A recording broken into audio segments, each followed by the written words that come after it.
Hello, good morning students. आज का हमारा टॉपिक है present perfect tense. Present perfect tense एक बहुत ही इंपॉर्टेंट टेंस होता है। जैसे कि मैंने आपको पहले भी बताया कि प्रेजेंट इंडेफिनिट, पास्ट इंडेफिनिट और प्रेजेंट परफेक्ट, ये तीन टेंस बहुत इंपॉर्टेंट होते हैं। तो मैं प्रेजेंट इंडेफिनिट और पास्ट इंडेफिनिट को हम ऑलरेडी डिस्कस कर चुके हैं और आज का है हमारा प्रेजेंट परफेक्ट। तो चलिए, समय को वेस्ट ना करते हुए मैं आपको बता देता हूँ कि प्रेजेंट परफेक्ट टेंस का यूज़ क्या है।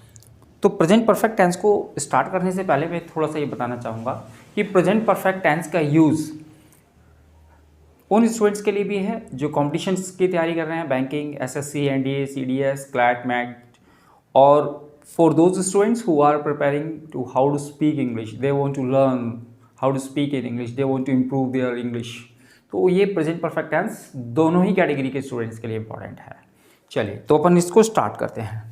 तो प्रेजेंट परफेक्ट टेंस, तो प्रेजेंट परफेक्ट टेंस का यूज़ हम करते हैं, जैसा कि नाम से पता चल रहा है प्रेजेंट। प्रेजेंट मीन्स वर्तमान, परफेक्ट इसके अभी मैं बिल्कुल बेसिक से बता रहा हूँ आपको।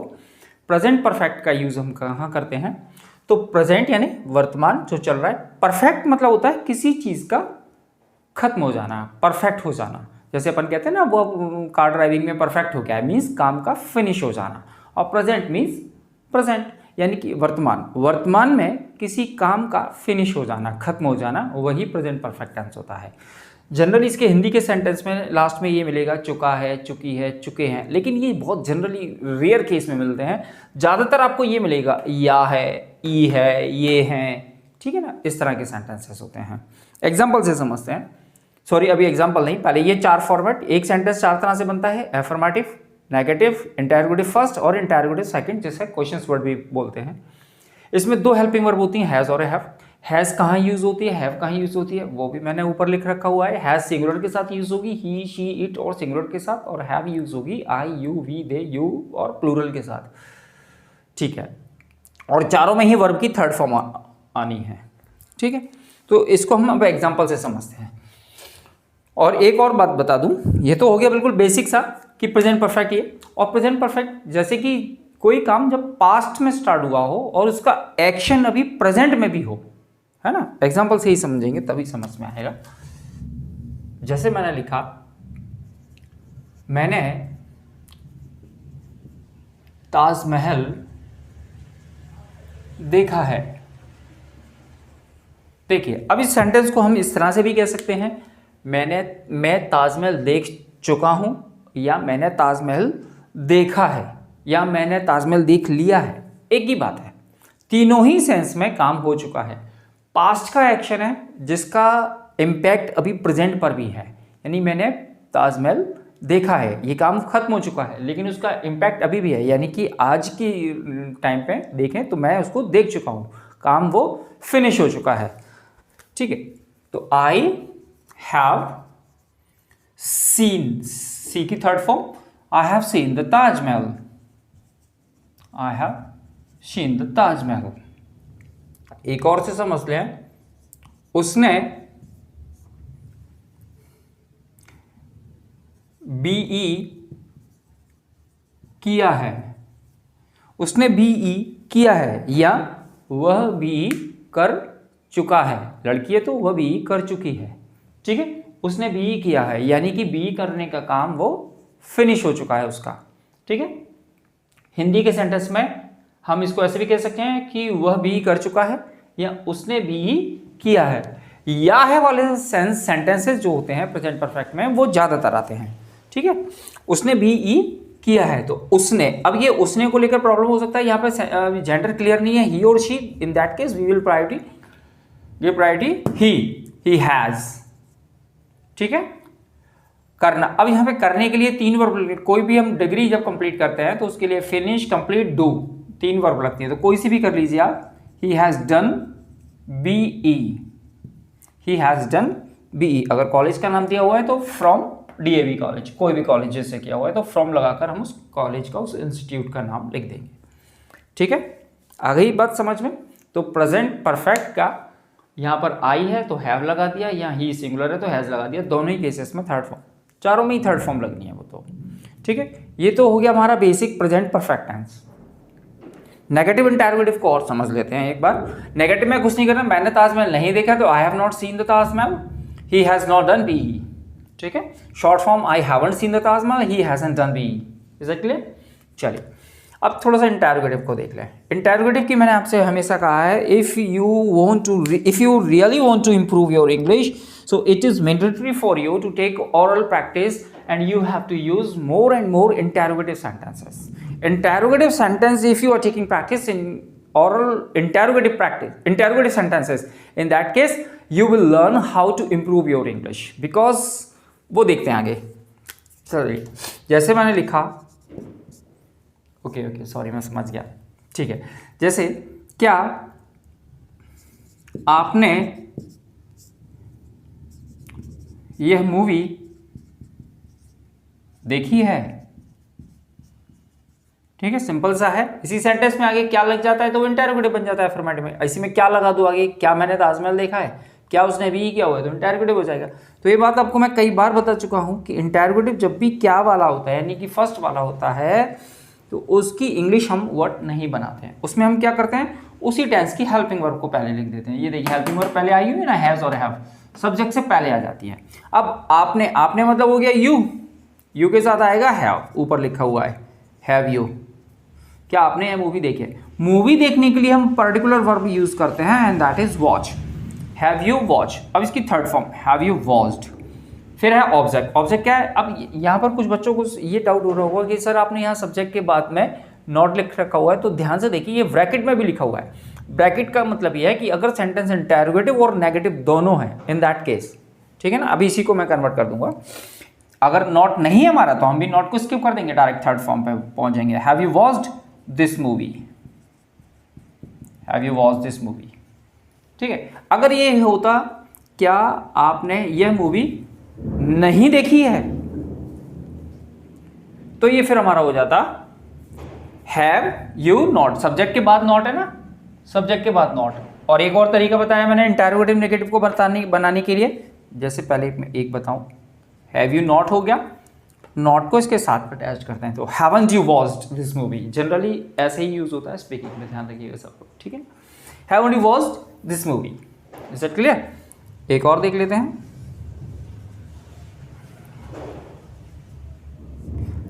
अब यहाँ पर मैं थोड़ी सी एक और चीज़ बताना चाहूँगा आपको, वो ये देखिए, क्या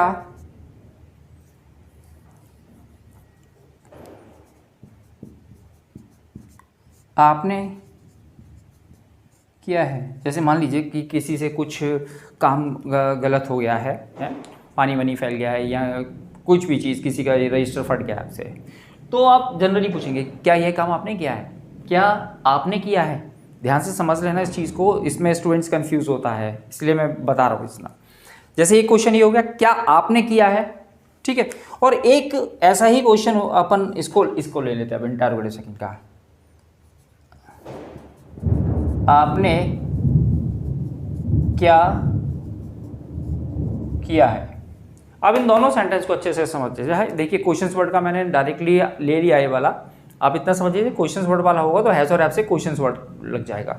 और एक और बात बता दूं मैं क्वेश्चंस वर्ड को लेकर, कुछ स्टूडेंट्स ने मुझसे बोला है कि सर क्वेश्चंस वर्ड में जो क्वेश्चंस वर्ड का मतलब हुआ WH वर्ड। WH वर्ड में जैसे हु, व्हेन, वेयर, व्हाई, इनका यूज़ करना तो आ रहा है, लेकिन जो कॉम्प्लिकेटेड हैं जैसे कितने, कितनी, कौन सा, कौन सी, इस तरह की जब आ जाते हैं ना क्वेश्चंस वर्ड, तो वो कई बच्चों को प्रॉब्लम दे रहे हैं। राइट, सही बोल रहा हूँ ना मैं? तो आप उसकी चिंता ना करें, मैं बहुत जल्द ही एक क्वेश्चंस वर्ड पर एक पर्टिकुलर वीडियो बनाने जा रहा हूँ कि क्वेश्चंस वर्ड को किस तरह से यूज़ करते हैं। क्योंकि जैसे कि आपको ये होता भी है, जैसे क्वेश्चंस वर्ड के बाद डायरेक्ट हेल्पिंग वर्ब है, लेकिन कभी कभी ऐसा नहीं होता है। कुछ क्वेश्चंस वर्ड के बाद नाउन आएगा, उसके बाद हेल्पिंग वर्ब आ जाएगी, है ना। तो कुछ क्वेश्चंस वर्ड इस तरह के होंगे कि क्वेश्चंस वर्ड नाउन, उसके बाद हेल्पिंग वर्ब होगी। कुछ क्वेश्चंस वर्ड इस तरह के होंगे, क्वेश्चंस वर्ड के बाद डायरेक्ट ना सब्जेक्ट होगा और ना हेल्पिंग वर्ब होगी, डायरेक्ट आपका थर्ड फॉर्म आ जाएगा, सॉरी ये आ जाएगा, वर्ब आ जाएगी। तो हमें इस चीज़ को देखना है। तो वो क्वेश्चंस वर्ड कौन से होते हैं इस पर मैं एक पर्टिकुलर वीडियो बनाऊंगा, ठीक है, आप चिंता ना करें। अभी तो ये बेसिक वाले क्वेश्चंस वर्ड है ना, कब, क्यों, कहाँ, कैसे, कौन से वाले, वही जैसे मैंने बोला क्या आपने किया है, तो ये ध्यान से देखिए, इस क्या को देखिए और इस क्या को देखिए, ये दोनों क्या अलग हैं भाई। ये है इंटरोगेटिव फर्स्ट वाला, चाहो तो आप लिख सकते हो इसको, ये हमेशा क्या से स्टार्ट होता है ना। तो इसमें हम क्या की इंग्लिश नहीं बनाते, इसमें हेल्पिंग वर्ब पहले आ जाएगा, तो ये हो जाएगा have you done, have you done, ये हो गया। अब इसको देखिए आपने क्या किया है, ये क्वेश्चंस वर्ड वाला हो गया। क्वेश्चंस वर्ड कहाँ आते हैं, हिंदी सेंटेंस के बीच में आते हैं, लेकिन इंग्लिश में वो सबसे पहले बनते हैं। ठीक है, हिंदी सेंटेंस के बीच में आ रहा है ये क्या, तो अब ये वाला क्या नहीं है, ये क्या क्वेश्चंस वर्ड वाला हो गया, यानी कि ये वाला हो गया। तो सबसे पहले इसकी इंग्लिश बनेगी व्हाट, उसके बाद फिर ये हेल्पिंग वर्ब कोई सी भी एक, तो यू है, यू के साथ आएगा have, what have you done. आ रहा है समझ में, ये हर टेंस में होता है बच्चों, ध्यान रखना। इंटरोगेटिव फर्स्ट इसके साथ हर टेंस में होता है, तो ध्यान रखना कि जो क्या से स्टार्ट होता है एक उसको, और इंटरोगेटिव सेकंड में जब हम उसी क्या को ले जाते हैं तो उसकी इंग्लिश बनती है, लेकिन इंटरोगेटिव फर्स्ट में उसकी इंग्लिश नहीं बनाते हैं, सीधी हेल्पिंग वर्ब होती है। ठीक है, यही डाउट था ना आपका? ठीक है, ये आ गया समझ में। और देख लेते हैं अपन एक दो एग्जांपल, है ना। जैसे मैंने ये लिखा 6, हमने उसको क्यों परेशान किया है, हमने उसको क्यों परेशान किया है। तो ये देखिए, ये भी इंटरोगेटिव है, हमने उसको क्यों परेशान किया, ये भी मैं प्रश्न कर रहा हूँ ना, है ना, यानी हम लोग कर रहे हैं। तो ये क्यों की इंग्लिश सबसे पहले वाई, उसके बाद हेल्पिंग वर्ब हैव। अब ये हैव कैसे आया, कैसे पता चलेगा, सब्जेक्ट को देखकर। सब्जेक्ट हमारा वी है, इसलिए हमने है, वी है तो हैव लिख दिया, ही होता तो हैज़ लिख देते, शी होता तो हैज़ लिख देते, किसी सिंगुलर का नाम होता तो हम हैज़ लिख देते। वाई हैव वी, परेशान करना को क्या बोलते हैं, टीज भी बोल सकते हैं, नैग भी बोल सकते हैं, डिस्टर्ब भी बोल सकते हैं, कुछ भी कर दीजिए। Why have we disturb. अब ये देखिए, उसको लड़का है तो हिम, लड़की है तो हर, है ना। ऑब्जेक्टिव केस आएगा ना, क्योंकि हमें ऑब्जेक्टिव केस की जरूरत है लास्ट में, ऑब्जेक्टिव केस है ना ये, तो हमें ऑब्जेक्टिव केस की जरूरत है। तो why have we disturbed him, third form तो रहेगा ही रहेगा। ठीक है, आ गई बात समझ में, नोट कर लीजिए सभी लोग। इंग्लिश में कुछ वर्ड इस तरह के होते हैं, कुछ वर्ड इस तरह के होंगे कि उनका यूज़ हम सिर्फ और सिर्फ प्रेजेंट परफेक्ट टेंस में ही करते हैं। अब यहाँ से थोड़ा सा मैं गियर चेंज करूँगा, है ना। ये बेसिक सी चीज़ें मैंने बता दी। जैसे मैं आपको कुछ वर्ड बता रहा हूँ, जैसे मैं कहाँ लिख दूँ, यहीं लिख देता हूँ, चलिए देखिए। जैसे कि just, ever, recently, lately,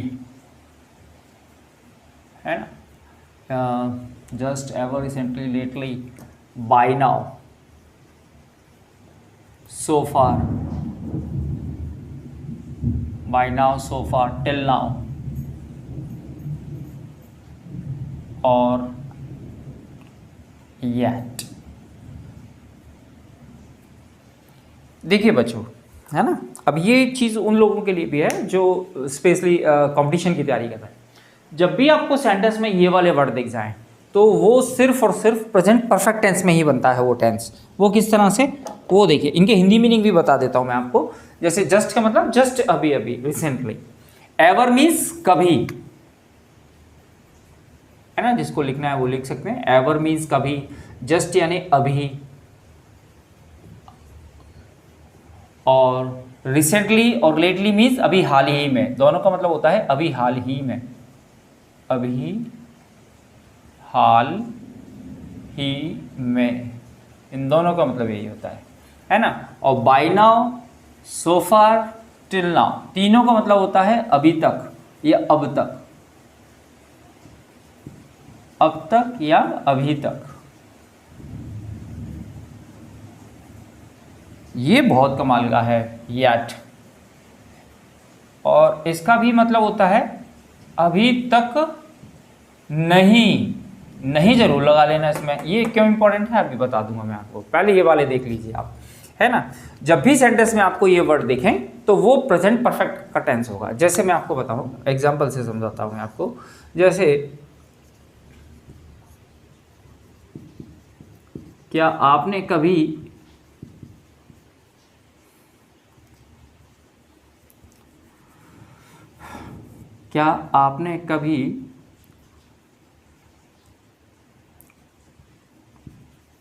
mummy से झूठ बोला है? झूठ कैसे लगेगी? क्या आपने कभी मम्मी से झूठ बोला है?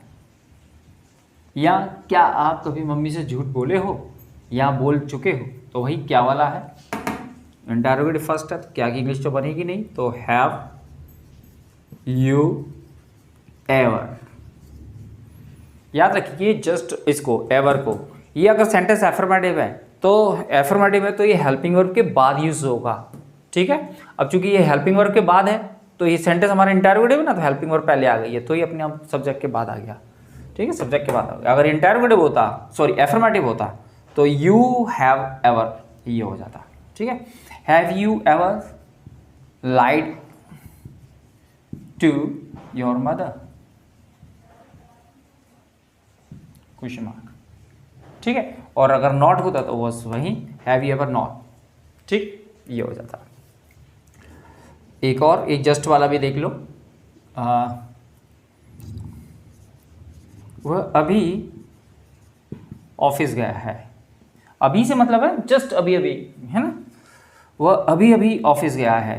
हाँ, आप चाहो तो यहाँ अभी अभी लिख सकते हो, वह जस्ट अभी नहीं, वह अभी अभी ऑफिस गया है, ऑफिस गया है, तो क्या हो जाएगा, he has just gone to office. अभी मैं आपको ये भी बताऊंगा कि इनकी ओरल प्रैक्टिस कैसे करनी है ना। अभी अपने थोड़ा सा ग्राउंड क्लियर कर लें।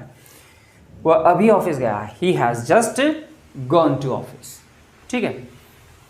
और till now, so far, by now, इनका मतलब होता है अभी तक। जैसे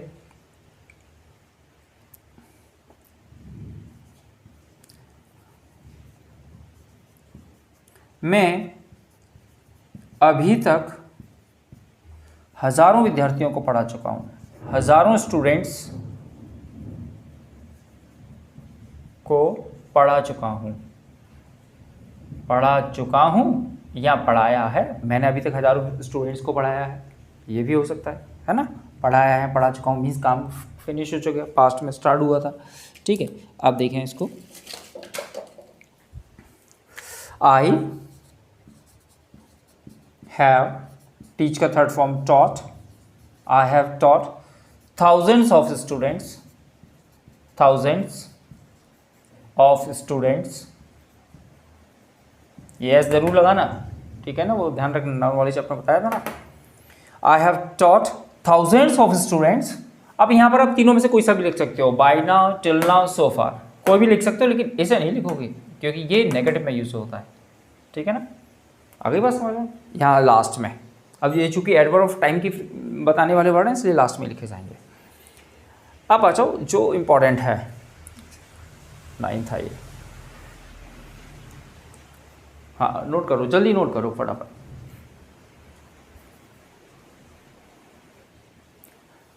अभी तक नहीं, येट का मतलब होता है, ठीक है। याद रखो एक येट कंजंक्शन भी होता है, आपने नोटिस किया होगा, ऑल्दो के साथ आता है, ऑल्दो येट, ठीक है, वो कंजंक्शन है, याद रखिए।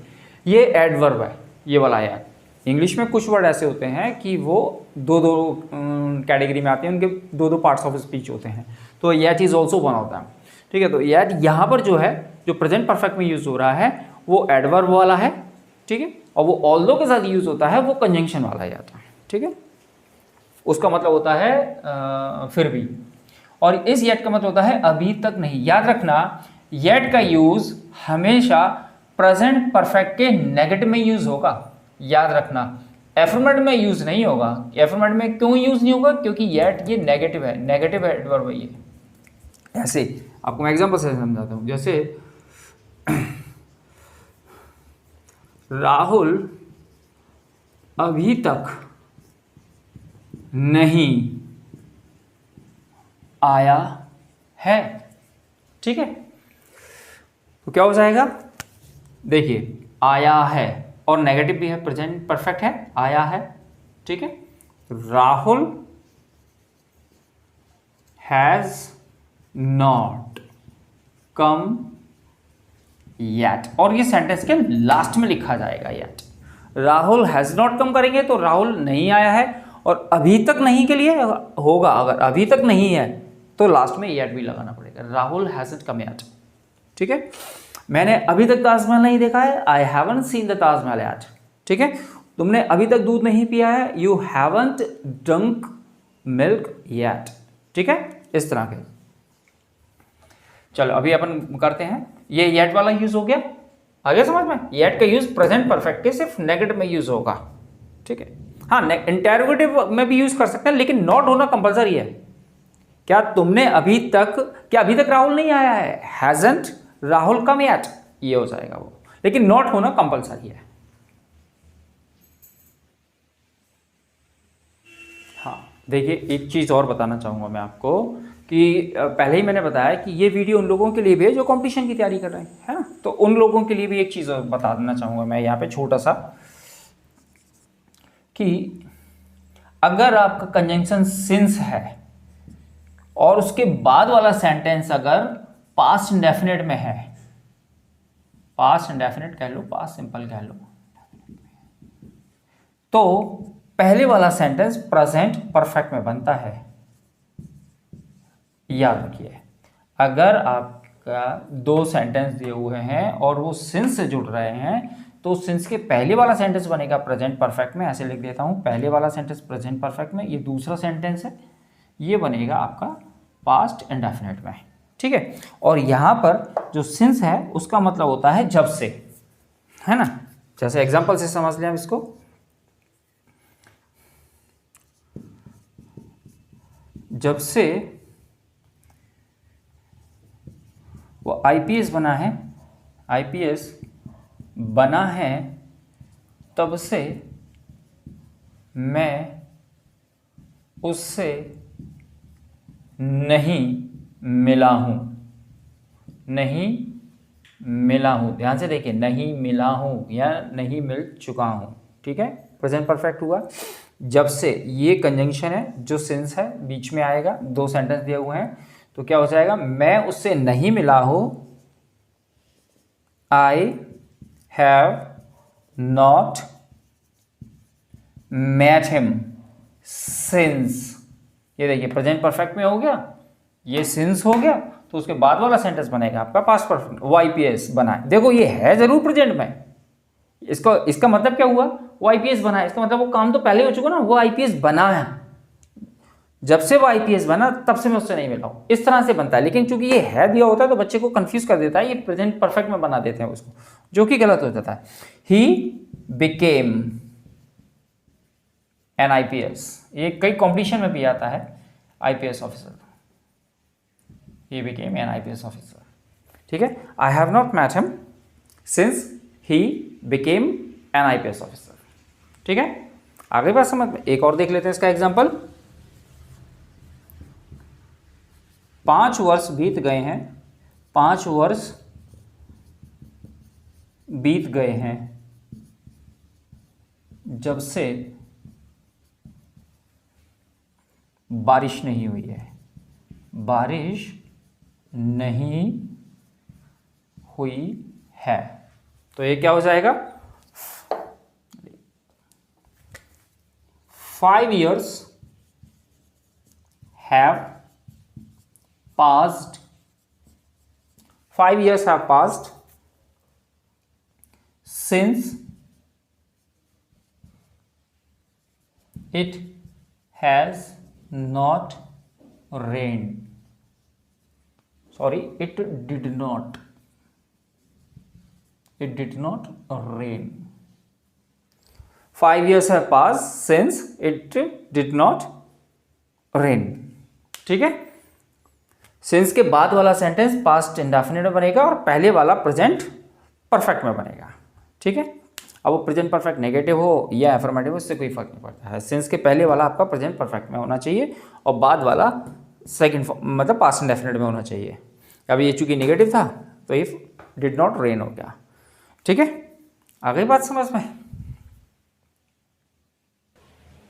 चलिए अब मैं आपको थोड़ा सा एक बार फिर से रिमाइंड करा दूं कि क्वेश्चंस वर्ड को लेकर जो भी प्रॉब्लम आ रही है आपकी, क्वेश्चंस वर्ड यूज़ करने नहीं आ रहे हैं। जैसे कि मैं आपको बता दूं, उसमें हु वाली चीज़ ले लीजिए, हु एक क्वेश्चंस वर्ड है, हु को स्टार्ट करते हैं अपन, तो वो चीज़ आपको उसमें सब्जेक्ट नहीं मिलेगा, है ना। अब जैसे हु वाला इस फॉर्मेट में अप्लाई करेंगे, इसमें क्या पूरे टेंसेस के इस वाले फॉर्मेट में आप अप्लाई करेंगे questions word, helping verb, subject, तो नहीं होगा, क्योंकि हु का यूज़ ही होता है सब्जेक्ट निकालने के लिए, है ना। जैसे ये काम किसने किया है, तो हु हैज़ डन इट, ये हो जाएगा who has done this work, इसमें सब्जेक्ट। अब बच्चा यही कहेगा कि सर ने तो बताया था हु हैज़, अब यहाँ डायरेक्ट डन आने लगा, सब्जेक्ट कहाँ चला गया। तो इस तरह के लिए कुछ क्वेश्चंस वर्ड होते हैं, कुछ क्वेश्चंस वर्ड इस तरह के भी होंगे कि वो क्वेश्चंस वर्ड अपने साथ में ही नाउन लेकर आएंगे, उसके बाद में हेल्पिंग वर्ब आएगी, है ना। तो कुछ क्वेश्चंस वर्ड प्रॉब्लम क्रिएट करेंगे, तो मैं एक क्वेश्चंस वर्ड पर एक अलग से ही वीडियो बनाने जा रहा हूँ, बहुत जल्दी बना दूंगा।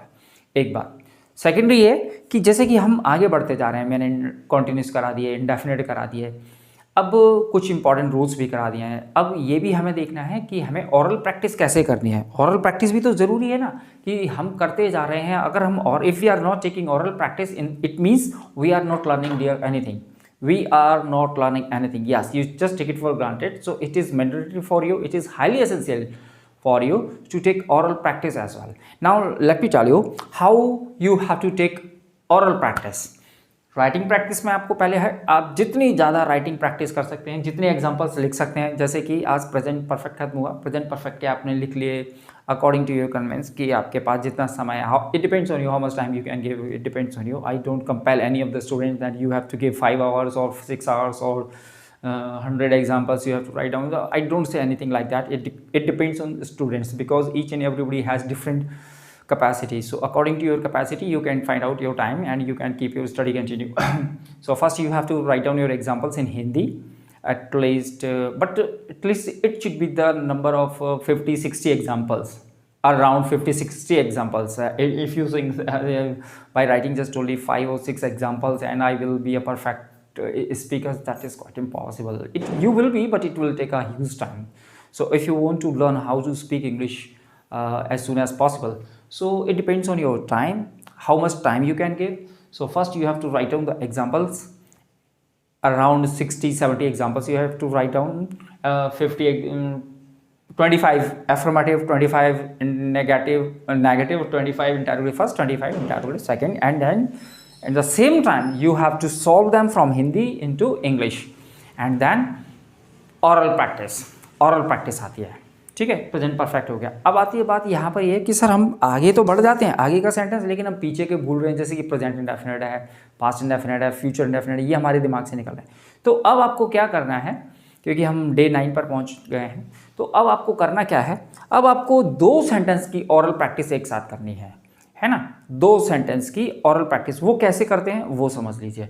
जैसे कि आप कोई भी 2 टेंसेस, अब चूँकि आप जो हो चुके हैं उसके एग्जाम्पल आ जाएं, सारा फॉर्मेट आपके माइंड में होना चाहिए। ये मैं लिखने के लिए इसलिए बोलता हूँ जिससे आपके दिमाग में ये चीज़ रहे कि प्रेजेंट परफेक्ट है, इसकी हेल्पिंग और हैज़ और हैव होती है, इसके बाद थर्ड फॉर्म लगती है, पास्ट इंडेफिनिट का एफर्मेटिव में सेकंड फॉर्म लगती है, नेगेटिव इंटरोगेटिव में फर्स्ट फॉर्म हो जाती है, प्रेजेंट इंडेफिनिट में एस और यस वाली सिंगुलर के साथ लगती है, डू नॉट कहाँ लगता है, डज नॉट कहाँ लगता है। ये सब लिखने से होता है। ये जब आप लिखेंगे तो आपके माइंड में सेट हो जाएंगी, और जब आप ओरल प्रैक्टिस कर रहे होंगे ना तो ऑटोमेटिकली वो आपके माउथ से निकलने लगेगी, है ना। लेकिन एकदम कुछ नहीं होता है। अब इसमें आपको ओरल प्रैक्टिस करना है। जैसे जो टेंसेस हो चुके हैं उसकी, मैं आपको नहीं जानता हूँ, क्या हम पहले कभी मिले हैं। मान लीजिए ये सेंटेंस है, मैं आपको नहीं जानता हूँ, एक present indefinite, I don't know you. क्या हम पहले कभी मिले हैं, ये आ गया कभी। क्या हम पहले कभी मिले, have we ever met before. ठीक है, मैंने आपको कभी नहीं देखा है, I have never seen you. ठीक है, इस तरह की आपको 2-2 सेंटेंस की ओरल प्रैक्टिस करना है। अब जैसे एक ही सेंटेंस ले लीजिए, अगर 2 नहीं आ रहा है तो फिर एक ले लीजिए, लेकिन ओरल प्रैक्टिस ज़रूर कीजिए। ओरल प्रैक्टिस अगर आप नहीं कर रहे हैं तो आप इंग्लिश नहीं सीख पाएंगे, है ना। ओरल प्रैक्टिस बहुत ज़रूरी है। ओरल प्रैक्टिस भी ज़रूरी है, रीडिंग भी ज़रूरी है। इफ़ कुड बी पॉसिबल तो आप रीडिंग भी करें, और अगर आप थोड़ा समय और दे सकते हैं तो लिसनिंग करें, रीडिंग, लिसनिंग और oral practice. In fact, you just take it for granted. You just do what I say, and you will see a huge change, a sea change you will find in yourself within a fortnight. I swear you, within a fortnight you will find a sea change in yourself, but provided that you will have to do all these things what I'm telling you. अगर oral practice बहुत ज़रूरी होती है, और practice अगर नहीं हो रही है तो फिर प्रॉब्लम हो जाती है। ठीक है, अब आती है बात यहाँ पे कि सर क्या होता है कि हम सेंटेंस, जैसे कुछ बच्चों ने कहा कि सर ओरल की प्रैक्टिस हम करते हैं तो एक एक सेंटेंस आ पाते, दो दो सेंटेंस नहीं आ पाते, तो उसके लिए एक स्टोरी आप क्रिएट करिए। मैं उस पर भी एक वीडियो बनाने वाला हूँ, एक शॉर्ट स्टोरी बनाएंगे जिसमें कुछ टेंसेस जो हम पढ़ चुके हैं वो आ जाएंगे, उसके अलावा भी जो मैंने आपको कराया है टेंसेस के अलावा वो चीज़ें भी उसमें अपन, टेंसेस के पहले जो आपको मैंने बताया है वो सिंपल सेंटेंसेस एंड देयर वगैरह है सॉरी, वो चीज़ें भी अपन उसमें इंक्लूड करेंगे, उसकी एक शॉर्ट स्टोरी बनाएंगे, और स्टोरी की प्रैक्टिस कैसे करनी है वो भी मैं आपको सिखाऊंगा उसमें। ठीक है, आई होप कि समझ में आ रहा होगा, लेकिन प्रैक्टिस बहुत ज़रूरी है। अब इसकी प्रैक्टिस आप और इस तरह से भी कर सकते हैं, जैसे आप सामने अपने वर्ब रखें, verb first form, second form, third form, ठीक है, वो वर्ब सामने रखें और उस वर्ब की ओरल प्रैक्टिस करें, उस वर्ब को लेकर सेंटेंसेस बनाएं। जैसे एक सिंपल सा है राइट, राइट मीन्स लिखना। ठीक है, आपने सेंटेंस आज टेंस किया है आपने प्रेजेंट परफेक्ट, मैंने एक किताब लिखी है, I have written a book. क्या आपने एक किताब लिखी है, have you written a book. क्या आपके भाई ने कोई किताब लिखी है, has your brother written any book. मैंने कोई किताब नहीं लिखी है, I have not written any book. मेरे फ्रेंड ने किताब लिखी है, my friend has written a book. इस तरह से ओरल प्रैक्टिस करते जाइए, उससे आपकी वर्ब भी इम्प्रूव होगी, ओरल प्रैक्टिस भी इम्प्रूव होगी, और आप सेंटेंस बनाना भी सीखेंगे। हिंदी में भी आना चाहिए, specially for those students who have been from Hindi medium students. So here it becomes very important for those students who have been from Hindi MP board, Hindi medium UP board, means overall Hindi medium students. So it becomes very important for you because I have always found कि वो Hindi medium के जो बच्चे होते हैं ना, वो हिंदी से इंग्लिश सीखना पसंद करते हैं, और शायद मेरे ख्याल से गलत भी नहीं है, वो सही भी है, क्योंकि जो हिंदी मीडियम के रहे हैं, जो एकेडमी खत्म हो गए, 20-25 साल उन्होंने हिंदी मीडियम में पढ़ा, अपन उनको डायरेक्टली इंग्लिश में बोलें तो वो नहीं आएगा समझ, वो हिंदी से ही करें। लेकिन कोई बात नहीं, वो हिंदी से भी सीख सकते हैं, लेकिन थोड़ा सा ऑब्जेशन होना चाहिए सीखने का, वो सीख जाएंगे। ठीक है, बस थोड़ा सा पेशेंस रखें और प्रैक्टिस करें, प्रैक्टिस के बिना आपका काम नहीं चलेगा। ठीक है, चलिए मैं आपको एक क्वेश्चन दे रहा हूँ डियर सभी स्टूडेंट्स को, कि उसको आपको कमेंट बॉक्स में ट्रांसलेट करके बताना है ना, क्योंकि उस पर भी मैं एक वीडियो बनाऊंगा, शायद उसका कोई कर ले। जैसे कि एक सेंटेंस है, मैं लिख देता हूँ जिससे आपको समझ में आ जाए कि वो सेंटेंस क्या है, और किसी के कोई भी डाउट्स है, कोई कंफ्यूजन है, तो वो मुझे कमेंट बॉक्स में बता सकता है। जैसे एक मैं सेंटेंस दे रहा हूँ, उसको आपको मुझे कमेंट करके बताना है। उस क्वेश्चन है आपका,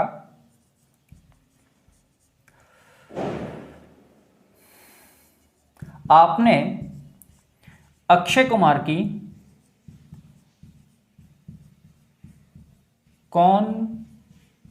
कौन सी मूवी देखी है?